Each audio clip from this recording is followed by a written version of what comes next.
ومن كل شيء خلقنا زوجين لعلكم تذكرون ففروا إلى الله إني لكم منه نذير مبين ولا تجعلوا مع الله إلها آخر إني لكم منه نذير مبين كذلك ما أتى الذين من قبلهم من رسول إلا قالوا ساحر أو مجنون أتواصوا به بل هم قوم طاغون فتول عنهم فما أنت بملوم وذكر فإن الذكرى تنفع المؤمنين وما خلقت الجن والإنس إلا ليعبدون ما أريد منهم من رزق وما أريد أن يطعمون إن الله هو الرزاق ذو القوة المتين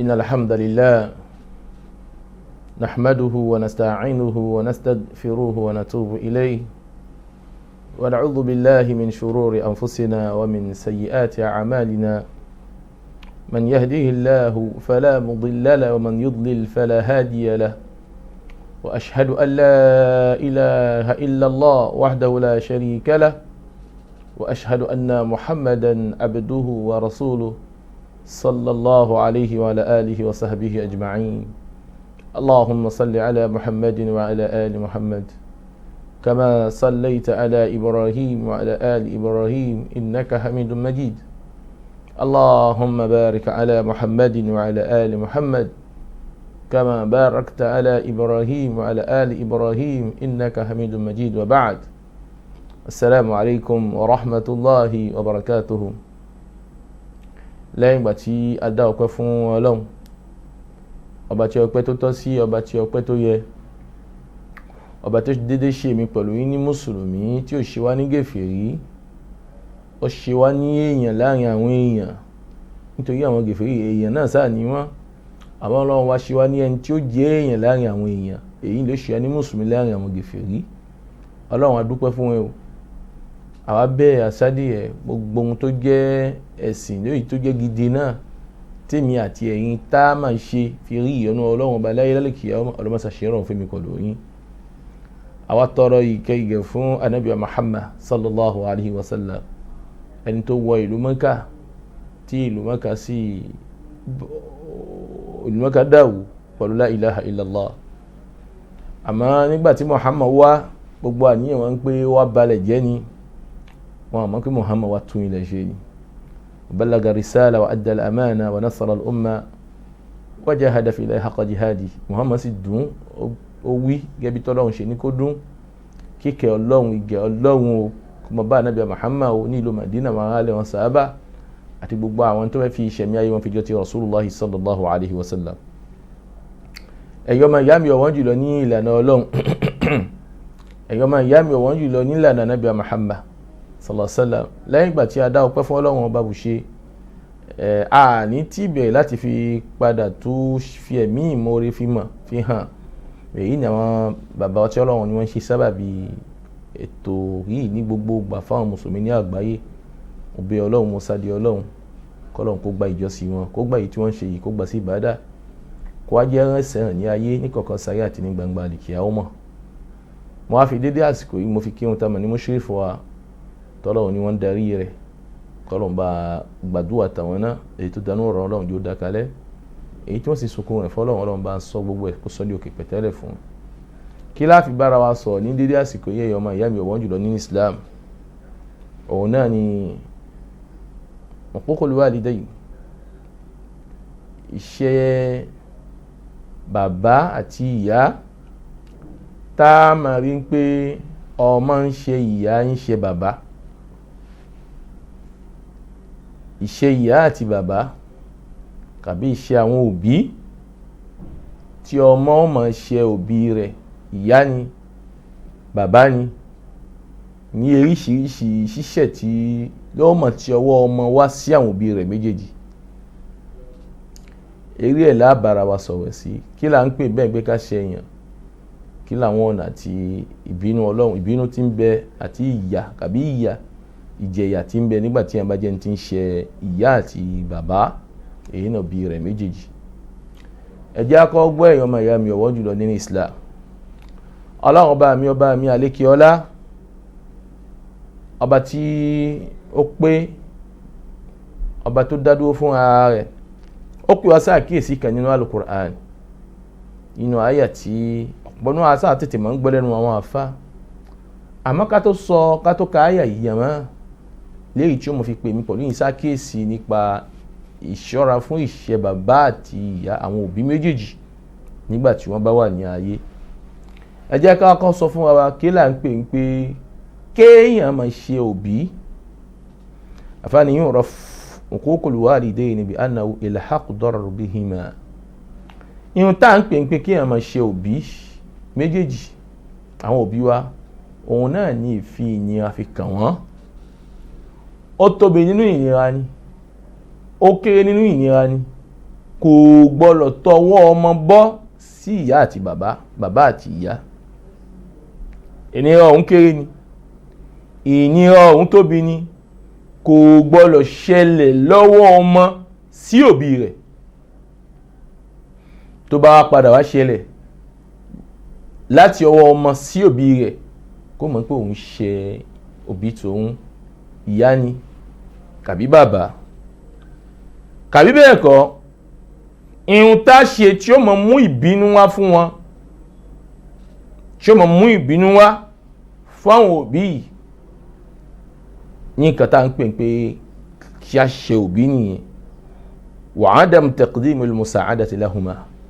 Bẹ́ẹ̀ náà ni ìmáàmà ran àwọn òbí yìí lọ́wọ́, ìmáàmà mú ìrànlọ́wọ́ wá fún wọn ní bàbá àti ìyá. Orí pé bàbá ẹ wà nínú ìrànlọ́wọ́, ó súnmọ́ ìrànlọ́wọ́ yìí owó ni, ìrànlọ́wọ́ yìí ìrànlọ́wọ́ ara ni tó gbọ́dọ̀ ṣe fún wọn, ọ̀ràn yìí ó gbọ́dọ̀ ṣe fún òbí ẹ méjèèjì. Tó bá padà ṣe ìrànlọ́wọ́ yìí fún wọn nínú àwọn ọ̀nà tàbí nínú nǹkan tá ń pè ń pé kí ẹ̀ ṣe òbí rẹ̀ nìyẹn. Àbẹ̀jẹ́ mi, àdùnní mi, àdìyó, níbo ló wà? Ó wà ń bí báyìí, mo sì nídìí owó báyìí nísìn, ó sì wà lọ́wọ́ ẹ̀. Àwọn mímí lówó bẹ́ẹ̀ kan nísìn o, bùkátà pọ̀ o, aṣẹ̀gbọ́jà kan àti ìta lọ́wọ́, la ilaha illallah, nínú ọ̀nà tí ẹ fi ṣe òbí tó sì wà lọ́wọ́ rẹ̀. Ihun tó tọ́ fún mùsùlùmí tí ó fẹ́ kó sínú tamà nínú àwọn àṣìṣe yìí, kódà tí ò bá ní ó gbọ́dọ̀ yá léyìí tí ó gbé fún tamà ní òbí rẹ̀. Bẹ́ẹ̀ bá ń ṣe báyìí, ń ṣe òbí ni o, ń ṣe Ọlọ́run ọba látara wọn bí ẹ̀ méjèèjì. وللعلماء تعريفات متقاربة لحقوق الوالدين حيث يعرف ابن الصلاح بأنه الفعل الذي يؤذي الوالدين أذى غير هين. àwọn tàbí láwọn afá oníkálukú wọn ní tàbí ní ìtumọ̀ tí wọ́n fún tá a mọ̀ ní tá a sì ń padà gbọ́yé ní kíni ìpé ká ṣe òbí. Ibn Salah, bàbá dáadáa yìí, àwọn ẹni wọ́n padà ṣàlàyé fún àwọn náà ní iṣẹ́ kan tí a ṣe tí ó ní òbí ibà ìlara gẹ́gẹ́ bí èyí tí a ti sọ fún wa ní ìpìnlẹ̀. Gbogbo àwọn nǹkan yìí, ihun tí ò bójúmu, tí ò bípọ̀, tí ọmọ mùsùlùmí Allah, mùsùlùmí tí ń retí ìkẹ́ látọ̀dọ̀ Ọlọ́run tó gbọ́dọ̀ máa ṣe àkíyèsí ẹ̀. Àfáà ní nínú nǹkan tá a tún padà pè ní kéèyàn máa ṣe kí ni máa ṣe òbí, wa yakunu al-wuqu' bi mukhalafati al-walidayni fi al-umuri allati la yujad fiha ma'siyah. Ìhun táàtì lè mọ̀ pé kéèyàn ṣe òbí, òun náà ni pé kéèyàn máa yapa òbí lérí nǹkan kan tí ò sí ẹ̀ṣẹ̀ ní inú rẹ̀. Òbí sọ fún yín pé báyìí ni tí ò sì kò sí ẹ̀ṣẹ̀ nínú ẹ̀, ìwọ ní irọ́ mi fẹ́ ṣe, irọ́ àsìkò tẹ̀yìn nìyẹn, irọ́ àsìkò tàwa ti yàtọ̀ nísìnyí, ó ń ṣe òbí ni o. Náà ó ń ṣe òbí ni o. Tí ò bá ti sí ẹ̀ṣẹ̀ nínú ẹ̀, àwọn àfáà ní ohun tí ò bá ti sí ẹ̀ṣẹ̀ nínú ẹ̀, ó di dandan fún ọmọ kó ṣe nǹkan ọ̀hún, bí ò bá ṣe ń ṣe òbí ni.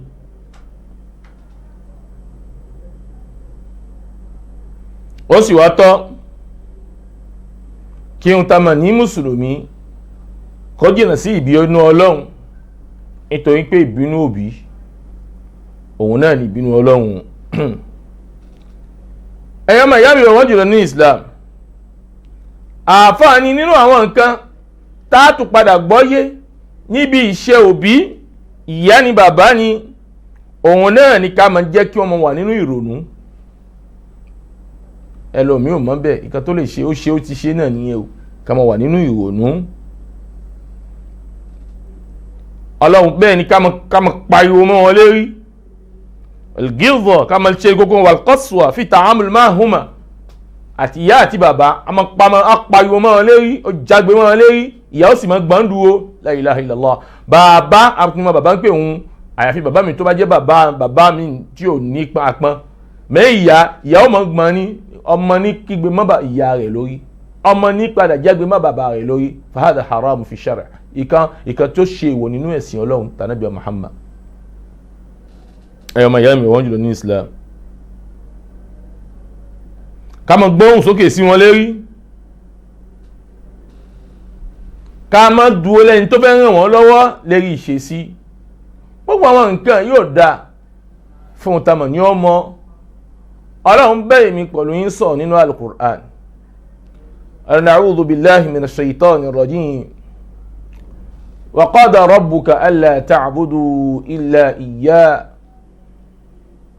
wa bil walidayni ihsana. إما يبلغن عندك الكبر أحدهما أو كلاهما فلا تقل لهما أف ولا تنهرهما وقل لهما قولا كريما. Ọlọ́run bẹ̀rẹ̀ mi àti rẹ̀ ń bá wa sọ̀rọ̀ nínú al-Qur'an. Ọlọ́run wa qada rabbuka alla ta'budu illa iyyah. Òfin yìí látọ̀dọ̀ Ọlọ́run. Ọba mi ṣe lófin fún gbogbo ọmọ ànábì Ádámù àtàlìjẹ̀nú ní pé àgbọ́dọ̀ padà jọ́sìn fún èèyàn kan àyàfi òun Ọlọ́run ọba nìkan ọba àṣọ. Àgbọ́dọ̀ sí nǹkan kan àyàfi Ọlọ́run ọba àṣọ. Àgbọ́dọ̀ wáyì fún èèyàn kan àyàfi Ọlọ́run ọba àṣọ. Gbogbo nǹkan bá padà ṣe yẹ, ó gbọ́dọ̀ wá ìwòsàn lọ́bì kan àyàfi ọ̀dọ̀ Ọlọ́run ọba àṣọ. Bẹ́ẹ̀ bẹ́ẹ̀ lọ. Nígbà tí Ọlọ́run ọba parí pẹ̀lú tamọ̀ ní al-ibada, ìjọsìn fún Ọlọ́run ọba náà, Ọlọ́run wa bil walidayni ihsana. Ihun tó tẹ̀lé lẹ́ẹ̀kan náà ni pé àwọn òbí yín méjèèjì ìṣe dáadáa dọwọ́ yín sí wọn. Tá a bá ní ìṣe dáadáa dọwọ́ yín sí wọn, hadha al-mantuq lọ́dọ̀ àwọn àfáà ní usul. Mafhumu ẹ̀ ń pẹ́ ń tá a padà gbọ́yé. A gbọ́dọ̀ dánwò ká ti aburú ìnira wàhálà ká ti síwájú fún àwọn òbí wa yìí. Ìṣe dáadáa wa bil walidayni ihsana, ìṣe dáadáa dọwọ́ èmi àti rẹ sí àwọn òbí wa.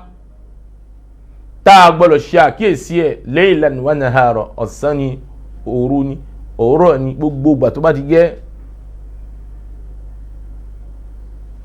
Wa bil walidayni ihsana imma yablughanna indaka al-kibar ahaduhuma aw kilahuma fala taqul lahuma uff.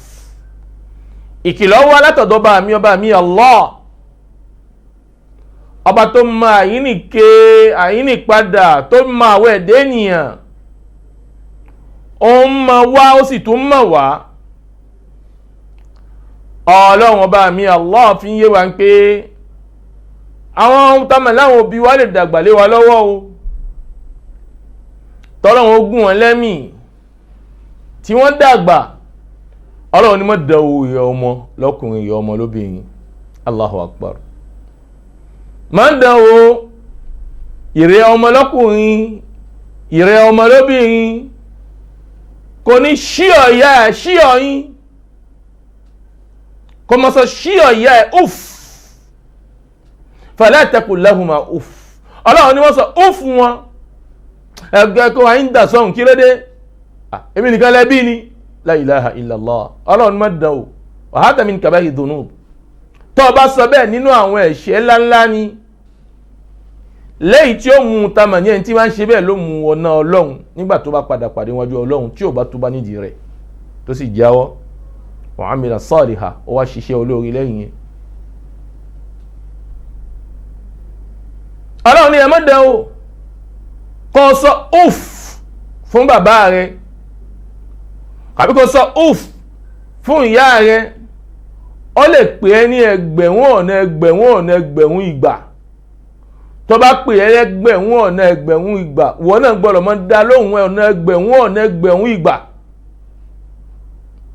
àmọ́ kí ló dé màmá ìdààmú ipò bàbá kí ló dé ṣé mi nìkan lẹ́bí ni mọ́ dán o tó bá ti ń dán o jáwọ́ o bí ìbá ṣe bẹ́ẹ̀ o ti ń gungi ata o ń gungi ata gbogbo ẹni bá sì gungi ata ó ti ṣetán láti ṣẹ́ ní ẹsẹ̀ kálàfíà máa ń dé fún mọ́.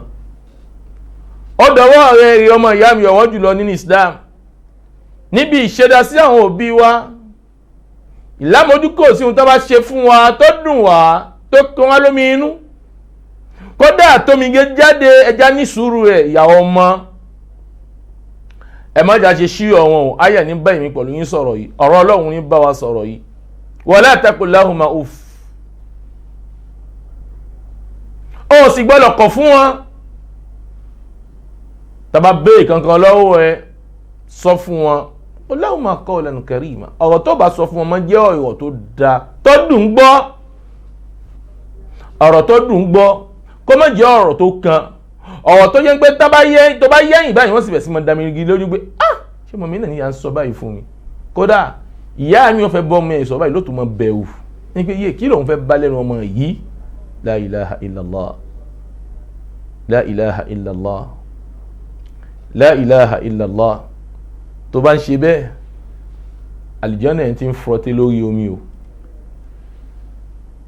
tó bá ń ṣe bẹ́ẹ̀ àlìjọ́nà ẹ̀ ó ń frọtẹ́ lórí omi àti rí àlìjọ́nà ó padà ṣòro fún ẹ o ìyá ọmọ ìyá mi ọ̀wọ́n jùlọ nínú Islam èmi àti rẹ tá a padà bá ní ìyá láyé ǹjẹ́ ká mọ̀ ń pè ṣe dáadáa ó dọwọ́ wa sí àwọn òbí wa jàmá kí ni máa fa ohun tá a mọ̀ ní nǹkan báyìí jàmá agbọ́dọ̀ mọ̀ kí ni máa ń fa kí ọmọ kó má mọ̀ yí bàbá rẹ̀ kó sì má mọ̀ yí ìyá rẹ̀ at-taqsiru fi tarbiyah àwọn nǹkan tí máa ń fa àwọn nǹkan yìí tọmọ di ẹlẹ́kọ̀ọ́ tó di aláìlẹ́kọ̀ọ́ sí òbí rẹ̀ kò ní mọ̀ bàbá rẹ̀ ìyá rẹ̀ kò ní mọ̀ wọ́n sí nǹkan kan la ilaha illallah ọ ní àwọn kan tí ń fa kì í ṣe dé ṣẹlẹ̀ bẹ́ẹ̀ at-taqsiru fi tarbiyah wa 'adatan ma yashtariku al-walidayn bidhalika ma'a abna'ihim فتقصير الوالدين في تربية الأبناء على منهج القرآن الكريم وعلى سنة النبي صلى الله عليه وسلم وعدم الحرص على تعليمهم تعليم الدين من صلاة والصيام والصدقة وغيرهما من العبادات والأخلاق الحميدة أيما يامي أوانجي لونين إسلام àfáà ní kóhun ṣàlàyé fún wa kí ni àwọn kan tí máa ń fa àkàn yìí ìyá ó sunkún lálẹ́ ló sunkún láàárọ̀ ló damigé lójú ọ̀la ń pè ń tamọ̀ ní ọmọ rẹ̀ ọmọ ẹ̀ ò dá lóhùn ó sì mọ ìyà tó jẹ lérí ọmọ yẹn tó fi tọ́ ọmọ yẹn tó fi débi tó dé. àmọ́ tí òun náà bá wò títí ló sunkún ló tún numi ojú fún ara rẹ̀ kí ni máa fà á. ó yẹ ká mọ̀ ẹ̀yọ́ ọmọ ìyá mi ọ̀wọ́n jùlọ ní Islam. àádébí àádùn ológo ti ọlọ́run ọba àtọ́ ọlọ́dọ̀ ọlọ́run kọ́gbà yìí tá a sọ yìí níwọ̀n bá kó sì yá padà bá ní ibi tó belére. wa sallallahu ala sayyidina Muhammadin wa ala alihi wa sahbihi ajma'in. wasalaamu alaykum wa rahmatulahi wa barakatuhu. Assalamu alaikum warahmatullahi wabarakatuh. Ìkànnì tẹ́ ń wò yìí náà ní ìkànnì Sunna TV, níbi tí àwọn onímọ̀ ti ń tẹ ìmọ́lẹ̀ sórí ẹ̀sìn Islam látọ̀rọ̀ Sunna TV, ìmọ́lẹ̀ nínú sunna nabi Muhammad sallallahu alayhi wa sallam. Ní gbogbo ìgbà ní kẹ́ ẹ máa wò wá tí ẹ̀sùn máa rí ẹ̀kọ́ ẹ̀sìn kọ́ lórí ìkànnì yìí náà ni o. Òun ló múlẹ̀ rẹ̀kẹ̀tẹ̀ yàtọ̀ yìí. Gbogbo mùsùlùmí lọ́kùnrin àti lóbìnrin ẹ jẹ́ ká máa wo Sunna TV, ẹ jẹ́ àwọn ọmọ wa náà máa wo Sunna TV kí wọ́n lè bá ní ìmọ̀ tó péye nípa sunna. Ìkànnì tó ń tàn mọ́lẹ̀ sínú ẹ̀sìn ni Sunna TV Yorùbá. Ẹ máa wò wá ní gbogbo ìgbà kẹ́sì máa kó ẹ̀kọ́ tó péye nípa sunna. alhamdulillahi wahdahu wassalatu wassalam ala rasulillahi wa ba'd. àtúndà ọpẹ́ fún Ọlọ́run ọba tí ọpẹ́ tó tọ́ sí, ọba tí ọpẹ́ tí ó yẹ, èyí tí ó ti ṣe mí pẹ̀lú yín ní mùsùlùmí tá a gbọ́njú báyìí àríyàrá nínú Islam. wallahi ọpẹ́ ni tí ẹ bá tó ọpẹ́ kò sí alhamdulillah. tó bá wá jẹ́ bẹ́ẹ̀ a tọ̀ ọlọ́dọ̀ Ọlọ́run náà, a sàdé Ọlọ́run ọba náà, a sì padà képe ọba mi Allah ní pé kí ni kó ṣàlékún ìgbàgbọ́ fẹ́mi kọ́ àti ẹ̀yin. gbogbo ayé wa tá a wá ń lò yìí àti ń lò báyìí jókòó náà láà nílò mọ́. abẹ́rẹ́ Ọlọ́run, asádìí ẹ̀rí Ọlọ́run, aképe ẹ̀rí ọba elétígbáwò yìí. gbogbo ọjọ́ tí ó bá wá yá fẹ́mi àti rẹ Ọlọ́run gbà ọ́ lẹ́ni tí ó padà kẹ́yìn, má ṣe wá lẹ́ni tó jẹ́ yín àrí Ọlọ́run. tó o bá jẹ wá yá kò kú sẹ́ni tí ó mú ẹ, kò sẹ́ni tó pè Ọlọ́run ọba sí kóòtù nítorí pé kí ni yaf'alu ma yasha ni Ọlọ́run. àmọ́ wá wọ láàánú rẹ tó bù háyà ju gbogbo nǹkan lọ ṣọ́ lẹ́ni ìkẹ́gbọ́n tí a bá padà pàdé rẹ̀.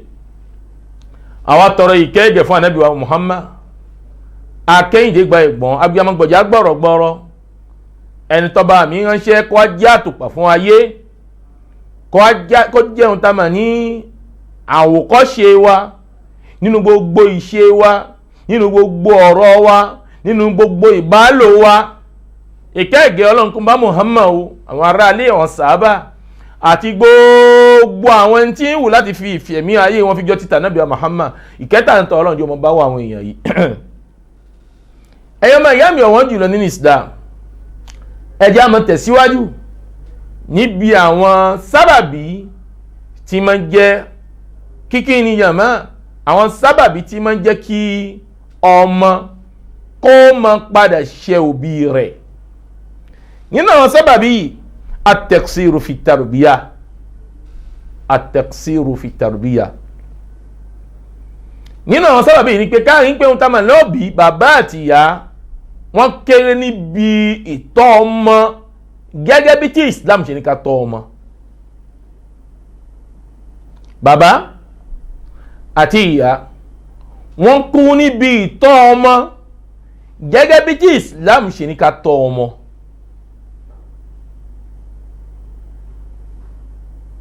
ẹ̀rín pé ọ̀pọ̀ wa bá a bá fẹ́ tọ́ ọmọ, àmọ́ tọ́ ọmọ gẹ́gẹ́ bí tí ń ta mọ̀ ní àwa Yorùbá ṣe ń tọ́ ọmọ. àìtọ́ ọmọ gẹ́gẹ́ bí tí Islam ṣe ní ká tọ́ ọmọ ló fi mọ́ padà dé àwọn ibì kan tá a ní pé ń ta mọ̀ lọ́mọ ògbọ́n fún wa, ó jẹ́ ìbànújẹ́ fún wa, ọmọ yẹn jẹ́ ìbànújẹ́ fún wa, ó jẹ́ àgbákò fún wa. ọlá ń pé kí ni àtọ̀gẹ́ bí tí Yorùbá ṣe ń tọ́ ọmọ ni àtọ̀gẹ́ bí tọ́lọ́run bá ṣe ní ká tọ́ ọmọ.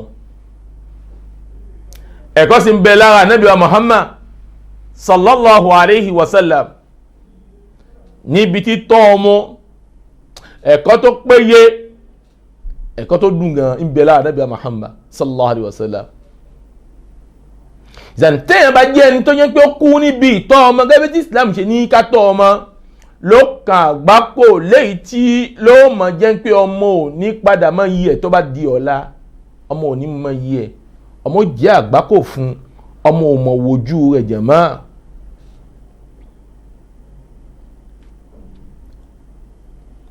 tẹ́ bá fẹ́ wo tamọ̀ ní alukur'ani ọmọ ṣàlàyé hadith anabi Muhammad gbẹ̀yìn lẹ́yìn tó ṣe àlàyé fẹ́mi pẹ̀lú ẹ̀ níbi ìtọ́ ọmọ. nínú àwọn nǹkan tí máa ń padà jẹ́ kí ọmọ kó mọ wojú bàbá, kó mọ pọ́n bàbá, kó mọ pọ́n lé, òun ní adam al-hirs ala ta'lim dini, ká mọ́ kọ́ lẹ́kọ̀ọ́ ẹ̀sìn gẹ́gẹ́ bí mo ṣe sọ fún yín náà. ẹ̀kọ́ ẹ̀sìn kan ní ti yẹ, ẹ̀kọ́ àwọn occidentaux ni. Bonjour papa, papa comment ça va, papa ce que tu veux là ce n'est pas bon hein, moi je suis pas d'accord avec toi hein. La ilaha illallah. Ó ti kàgbákò, àgbákò díẹ̀ nìyẹn. Papa non, si tu fais cela non je vais sortir de la maison pour toi hein. Bàbá pa ọmọ àṣìṣe ṣìpẹ̀ fún pé ah non chéri bébé bàbá búbu jàmá ló burú fún ẹ náà ni Ọlọ́run yóò burú fún ẹ. ń gbé má bínú kí ló dé ǹjọ́ yé ọ̀la ń pé àtọ́gẹ́ bí tálù Kùránì ṣe ní ká tọ́ Faransé ní kùrà àwọn àṣà ń tamọ̀ ní àwọn èyìnbó, àwọn àṣà ń tamọ̀ ní àwọn Yẹ̀húdí, òun lọ mọ́ ń lò nílé ìmọ̀ tó bá yé yín ìgbà tá àti kọ ní ti ẹ̀sìn òun ò mọ̀ ń pé ń tamọ̀ ní ọmọ ò gbọ́dọ̀ gbóhùn sókè fún un tamọ̀ ní bàbá àti ìyá. Òun padà gbọ́yé ń pé ìwé kọ́ òun ìwé tí wọ́n kà padà kọ́ òun pé ó lè yarí fún bàbá nígbà tí bàbá ṣe nǹkan tó dáa. Ìwé kọ́ òun bí tí ń ṣe kọ́ wọn ní ohun tamọ̀ nílùú òyìnbó ní pé tí ọmọ bá ṣìṣe ọmọ lè pe bàbá ẹ̀ lẹ́jọ́ sí kọ̀mìsẹ̀ríà ilé adájọ́. La ilaha illallah. Khasara òfófó ọlọ́mọdé ó kàn wá. Ẹlòmí gbọ́yé bẹ́ẹ̀ nípa bí pé òun wá fẹ́ tọ́ ọmọ òun ò ní tọ́ ní tẹ̀sìn ló wá kọpí ohun tamọ̀ ní àwọn tèyìnbó nígbà tóun náà bá ṣìṣe tí ń gbé bàbá lọ ṣe àṣìṣe díẹ̀ ọmọ wa convoqué bàbá ló convoqué ìyá àwọn adéwádó ajájọ́ la ilaha illallah. nígbà tá a bá ti jìnnà sí ohun tamọ̀ ní ẹ̀sìn Ọlọ́run, ẹ̀sìn náà ni ó padà ṣe fi jáde kó láyé. Ọlọ́run má jẹ́ ṣe ẹ̀sìn fi jáde kó láyé. ẹni tí ó bá ti ṣe ẹ̀sìn yẹ̀mọ́ ló ṣe ẹ̀sìn. àfáà ní ohun tamọ̀ ní tá a bá ti kọ́ ọmọ báwo la ṣe ń kírun gbà, báwo ni ohun tamọ̀ ní a ṣe ń gbàwẹ̀ gbà, kí ni ipò ìyá, kí ni ipò bàbá, léyìí tí Al-Qur'ani tó kọ́ wa bá a bá ti kọ́ wọn ká gbé wọn lọ lé kéwú kẹ́kọ̀ọ́ lọ́dọ̀ àwọn àfáà, kẹ́kọ̀ọ́ lọ́dọ̀ àwọn àfáà kì í ṣe àwọn àfáà bẹ́ẹ̀ bẹ́ẹ̀, àwọn àfáà tí wọ́n tó gbangba sùn lọ́yẹ́ kí wọ́n nù wọ́n ní àwọn ẹ̀kọ́ yìí. Ó kan àgbákò nígbà tó bá ti padà dàgbà, ó kan àgbákò lọ́dọ̀ ọmọ bẹ́ẹ̀. Ó dàbí ìṣẹ̀lẹ̀ kan tó ṣẹlẹ̀ jàmá nílùú Àjàṣẹ́ ní ohun tí wọ́n fi tọ́ alẹ́ tá a gbọ́. Bàbá ó tọ́jú ọmọ, ó ràn lọ léwé, ọmọ gbàgbó ìwé tí ó gba ohun tamọ̀ ní gbogbo pálí téèyàn ń gbà pátá, ó sì wá ń tọ́jú bàbá, ìyìn fún bàbá lóúnjẹ, owó oúnjẹ kò dí, ó kọ́lé dáadáa, ó gbé bàbá sí, bàbá ń jẹ ayé àmọ́ ọmọ yìí kírun. wọ́n wá ní nǹkan tí wọ́n fẹ́ ṣe ní ilé ńjọ́ kan nílé ẹbí, ló wá di pé àwọn àfáà tí wọ́n sábà máa ń jókòó ní ìjókòó ẹbí kọ́lọ̀ bá wà láwọn bẹ̀ wọ́n jókòó léyìí tí wọ́n bá fẹ́ ṣe ìkan nílé ẹbí yẹn. ìjókòó tó wá jókòó ni bàbá wa náwó láàrin mùjúmùrà téèyàn ti pọ̀, ìwà ń sọ fún bàbá ń sọ fáfà ń pé àfà owó yìí tí mo gbé jó yìí ẹ bá ń ṣàdúrà fún ọmọ mi, òótọ́ ó ní owó, ó ní gbogbo ohun tí èèyàn ní láyé àmọ́ kì í kírun, ẹ bá ń ṣàdúrà ìrọ̀rùn kó bá dé lọ́dọ̀ ẹ̀ kó mọ kírun ní ìrọ̀rùn. ọmọ wa náwó ọmọ sọ fún tamà láwọn àfáà pé ẹ má ti ṣàdúrà yẹn, ẹ bá béèrè lọ́dọ̀ bàbá mi ní pé irun tó ń rán òun lọ sí ìdí ẹ̀ ǹjẹ́ ń jèrè ẹ̀ tàbí kò jèrè ẹ̀. Bàbá ní bẹ́ẹ̀ ni òun jèrè ẹ̀. Ọmọ wa ń béèrè lọ́dọ̀ àwọn àfáà pé ká máa bá òun béèrè lọ́dọ̀ bá òun pé irun tó lóun òkè ní sí ǹjẹ́ ó pè òun sí ìdí rẹ̀, ǹjẹ́ ó fowó tòun sí ìdí irun. Bàbá wa dákẹ́. Fabuhita alladhi kafar. Bàbá ò lè sọ gangan, ẹnu bá ti pohun. Bàbá ń takò ọmọ, ọmọ ń takò bàbá láyé. Allahu akbar. Jàmá, kí ló mú kíní yìí wá? Kìí ṣe kankan bí ìbá ṣe ń pé ìmáàmù mójútó ọmọ níbi ẹ̀sìn tó jẹ́ ń pé ohun tamà ní ayé ló jẹ́ ohun tamà ní ìròrí wa kípọ̀, òun ló mú ìtakò bàbá àti ọmọ. Nínú àwọn nǹkan tí wọ́n fa sábàbí tí wọ́n fi máa wojú bàbá tí ò ní pọ́n bàbá, ò ní pọ́n ọmọ, ò ní pọ́n bàbá lé jàmá. Òun náà ní kí ni ibtila wa imtihan min Allah. Ìmọ̀ jẹ́ ń gbà mí, ìmọ̀ jẹ́ àdánwò látọ̀dọ̀ Ọlọ́run. Bàbá lè tọ́jú ọmọ dáadáa, ló tọ́jú ẹ̀ ní ti Islam, àmọ́ ló padà jẹ́ àdánwò fún ní ọ̀dọ̀ Ọlọ́run ọba tọ́lọ́run fi dánwò. Ẹ̀yẹ ìyàwó ọmọ ànábì Nuhu ni alayhi salatu wassalam, ọmọ ànábì Ọlọ́run ni, gbòlóńpójú ọmọ ànábì Ọlọ́run. Jàmá, ṣùgbọ́n Ọlọ́run fi ṣàdánwò fún ànábì Nuhu. Ọlọ́run ní yóò yàdọ̀ wa, a ní sun ohun ẹ̀ níjọ́ náà, ọlá ti tóbi Ọlọ́run ọba. Ọlọ́run ma fi ń ṣe ládánwò bẹ́ẹ̀ tí ó máa wọ́n pé ọmọ àfà, bàbá rẹ̀ sì tọ́ o, ìyá rẹ̀ sì tọ́ o, àfà ńlá ni bàbá rẹ̀ o, àfà ńlá ni ìyá rẹ̀ o, alálùkùránì ni bàbá rẹ̀ o, alálùkùránì ni ìyá rẹ̀ o. Báwo ló ṣe wá jẹ́ àdìtú ni tí ò sẹ́ni tó lè tu àyàfi ọba mi Allah. Ẹ̀yẹ́ wo Nuh, ọmọ ẹ̀kọ́ ń pòhùn ní padà tẹ̀lé lérí ìlànà tó gbé wá. Bàbá ń sọ fún pé ìyá ọmọ mi báwo ló ṣe jẹ́, wọ́n kọ̀ yí tẹ̀lé mi, tó bá wọ ọkọ̀ yìí tó bá wọ́ tẹ̀lé mi ló lè jẹ́ sábà bí ìkóniyọkọ́ ń bí ìyá Ọlọ́run ọba. Ó sọ fún bàbá rẹ̀ pé bàbá àwọ̀ dákẹ́ ń bẹ̀, kò tí yí ẹ, bí ìyá kan bá tẹ̀dé nísìnyí àpáta tí ń bọ̀ yẹn òun ó gbórí àpáta náà tí ó lè fi kóhun yọ. Ọmọ wa gbàgbé ìṣègèfèrí tí ń bẹ lọ́dọ̀ ọmọ, ó wá gbàgbé ẹni tó ní àpáta, ó tó wá gbàgbé ẹni tó ní ohun tá a mọ̀ ní ìyá, ó tó wá gbàgbé ẹni tó ní òun náà gangan tí ń jẹ́ ọmọ. Àmọ́ nígbà tí ìyá Ọlọ́run bá dé, Ọlọ́run kọ́ ní ìyá Ọlọ́run tó ń dẹ́ bàbá ń sọ fún ọmọ mi, la asima al-yawma min amrillah illa man rahima.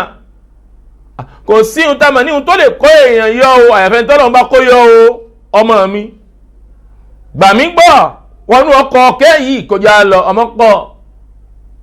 Ìgbà tásìkò Ọlọ́run bá yá ń kọ́, ṣùgbọ́n Ọlọ́run ní kí kó sọ̀kalẹ̀. Bí tó yóò ṣe ń ṣẹ́yọ ní ohun tá a mọ̀ ní sánmà, bẹ́ẹ̀ ní ṣẹ́yọ ní ilẹ̀. Faltaqal ma', omi òkè wá padà pàdé ti ilẹ̀ jàmá, ó pa ọmọ yìí báyìí, ó pa òun. Ọmọ yìí wà náà tó kú gbèfèrí pẹ̀lú àwọn tí ò gbà fún ànábì Nuh. Sáni ànábì Nuh ò kọ́ ni, wàláhì ó kọ́. Àmọ́ Ọlọ́run fi ṣe àdánwò fún tamà ní ànábì Nuh. Ọlọ́run abẹ́ kò ní kẹ̀yìn kò ní kàn èmi náà. Gbogbo ẹ̀kọ́ tá à ń kọ́ àwọn ọmọ wa kán lè fi gbọ́tọ̀ Ọlọ́run ọba yé, kán lè fi gbọ́tọ̀ ànábì wa Muhammad sallallahu alayhi wa sallam yé. Ọlọ́run jẹ́ ń gbọ́ ijú bí ta ṣe ń fẹ́ lọ. Ìdùnnú wa ni wọ́n jẹ́ láyé, ìdùnnú wa ni wọ́n jẹ́ ní gbangba àlìkìyámà. Ọlá ti tóbi Ọlọ́run.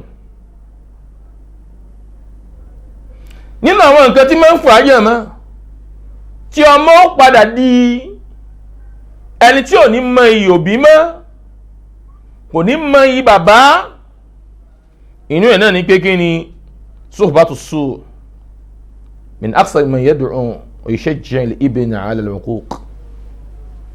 Káwí pé ọmọ nígbà tá à ń padà kọ́ lẹ́kọ̀ọ́, àwọn ẹni tí ń bá rìn àwọn ajá ní bá rìn, wọ́n sì ní ohun tamọ̀ lẹ́ẹ̀ran tó bá bá ajá rìn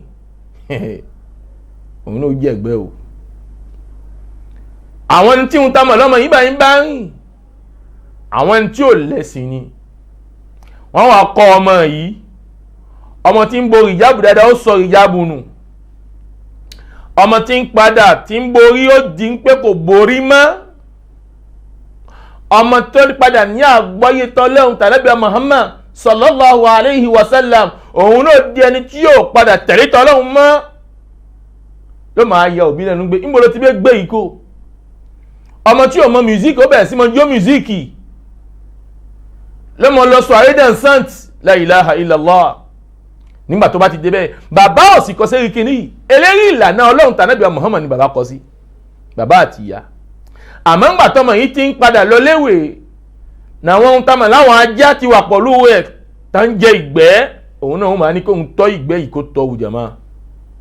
kọ́lọ́run lè la àwọn ọmọ wa, ọlọ́run mọ́sà la àwọn ọmọ wa, ọlọ́run mọ́sà la àwọn ọmọ wa jàmá.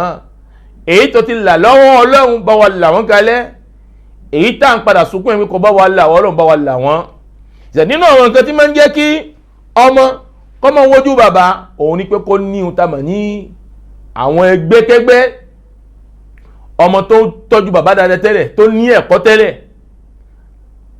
bàbá bá sọ ọ̀kan ti kájọ, ló padà dín pé bàbá bá sọ méjì, bàbá sọ ọ̀yọ̀ kan, ó ti fi mẹ́rin mẹ́ta mẹ́wàá gan ó ti fi kún lẹ́ẹ̀kan náà. bàbá máa wọ pé ibo lè yí ti dínkò, àdánwò lè yí, àdánwò náà ni o.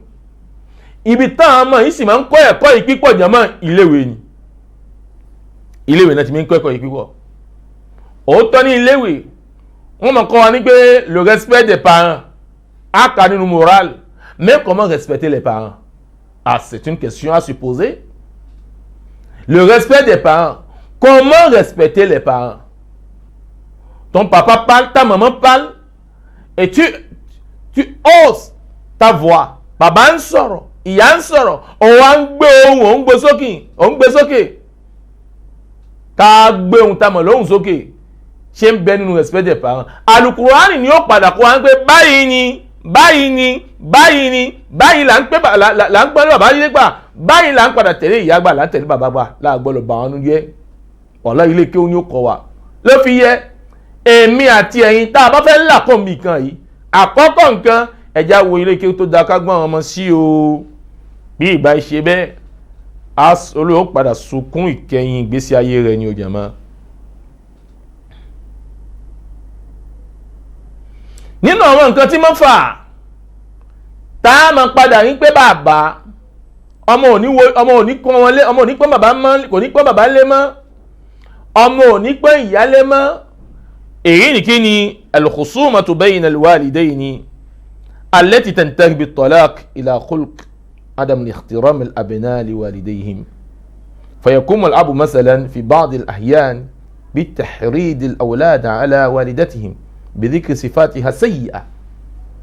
nínú àwọn nǹkan tí máa fà tí ọmọ máa padà wojú bàbá àti ìyá, òun ni ìjà tí máa ń ṣẹlẹ̀ láàrin ihun tá mọ̀ ní ọmọ àti ihun tá mọ̀ ní kíni jàmá, àti wàhálà tí ń ṣẹlẹ̀ láàrin ọkọ àti aya, èyí ni bàbá àti ìyá náà.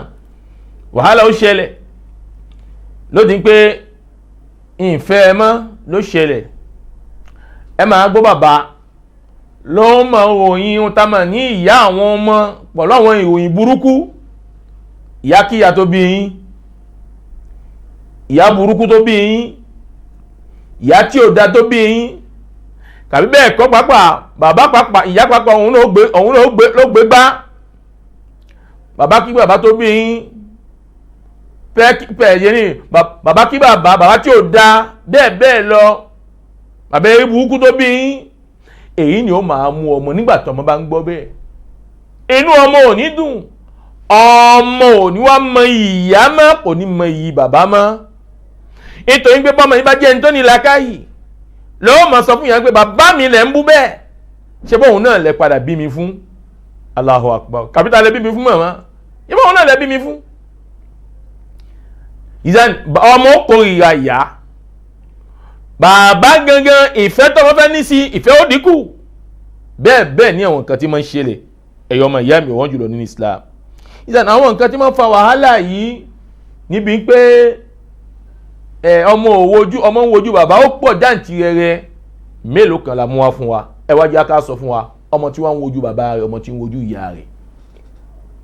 Kí wá ní ìyà tí ń bẹ fún tí Ọlọ́run ọba tí ó tọ́jú kalẹ̀ fún tọ̀hún. Ẹ̀yọ́ màá yá mi wọ́n jùlọ ní Islam. Ànábì wa Muhammad sallallahu alayhi wa sallam sọ fún mi pẹ̀lú yín. Ala ukhbirukum bi akbaril kaba'ir. Ànábì ní jẹ́ ń padà fún yín ní ìrò nípa èyí tó tóbi nínú àwọn ẹ̀ṣẹ̀ ńláńlá. Qalu bala ya Rasulallah. Àwọn sábẹ́ ní máa ń bọ̀ wá Ànábì. À ń gbọ́ rẹ̀ ẹwọ Ọlọ́run òjíṣẹ́ Ọlọ́run. Qala al-ishraku billah. Ànábì ní ìpàkànpọ̀ mọ́ Ọlọ́run ọba tá a sọ fún wọn tẹ́lẹ̀. Wa uququl walidayn. Elékejì náà ni ìmọ̀ ṣẹun tamà ní àwọn òbí méjèèjì ká má ṣe àwọn òbí wa nínú àwọn ẹ̀ṣẹ̀ ńláńlá ni. Ọlọ́run sì ní in tajtanibu kaba'ira ma tunhawna an nukaffir ankum sayyi'atikum wa nudkhilukum mudkhalan karima. Kàbáyìrí àwọn ẹ̀ṣẹ̀ ńláńlá bá a bá jìnnà sí ìkẹ́lẹ̀ ọ̀rọ̀ tèmi pẹ̀lú yóò jẹ́ lálẹ́ kìjàmọ́. Ọlọ́run tá bá jìnnà sí àwọn ẹ̀ṣẹ̀ pẹ́ẹ̀pẹ́ tá à ń ṣe Ọlọ́run ló ń mójú kò fún wa. Wọ́n sì fi wá gbọ́ ohun tá a mọ̀ ní ọgbà ìdẹ̀ra. Ǹjẹ́ nínú àwọn ẹ̀ṣẹ̀ tá a lè padà jìnnà sí tí mùsùlùmí gbọ́dọ̀ jìnnà sí òun náà ni ẹ̀ṣẹ̀ ká máa ṣe àwọn òbí. Hadith mi tó wá tí ohun tá a mọ̀ ní wọ́n gbà wá fún wa anima min muslim kò sí èyíkéyìí nínú mùsùlùmí o yusbihu wa walidahu anhu radiyan. Nígbà tó jí báyìí bàbá rẹ̀ àti ìyá rẹ̀ wọ́n ṣe kí ni wọ́n dùnnú inú wọn dùn sí wọ́n yọ́nú sí. illa kana lahu babani minal janna. Àyàfi pé kó jẹ́ pé ohun tá a mọ̀ ní Ọlọ́run ṣe ohun tá a mọ̀ ní ilẹ̀kùn méjì kan fún nínú àlìjánà tí ó gbàbẹ̀ wọlé. Allahu akbar. Wa in kana wahidan fa wahid. Wa ma min muslim tó bá jẹ́ pé ọyọ̀ kan náà ní padà yọ́nú sí jàmá. Bẹ́ẹ̀ náà ni wa in kana wahidan fa wahid. Tó bá jẹ́ pé ọyọ̀ kan náà lọ padà yọ́nú sí ní eríkèyí ò sí láyé mọ́ jàmá. Ó súnmọ́ kó má bà wọn láyé ló jẹ́ pé ohun tá a mọ̀ ní kí ni lẹ̀kùn kan náà ni ó gbà wọlé jàmá. Ọmọ mi muslim yusbih kò wá sínú èyí mùsùlùmí tó jí wa walidahu alayhi sakhitan táwọn òbí ẹ̀ méjì wọn padà bínú sí illa kana lahu babani minan nar. Àyàfi kó ní ohun tá a mọ̀ ní lẹ̀kùn méjì inú iná tí ó mọ̀ padà wọnú ẹ̀ jàmá. Ọlọ́run ní ṣe ohun tá a mọ̀ níná kò ní ṣe ní ìwé mi tán pẹ̀lú yín. Faqala rajul aakùn kan wá ń sọ ya Rasulallah fa in zalamahu qala sallallahu alayhi wa sallam wa in zalamahu thalatha marrat.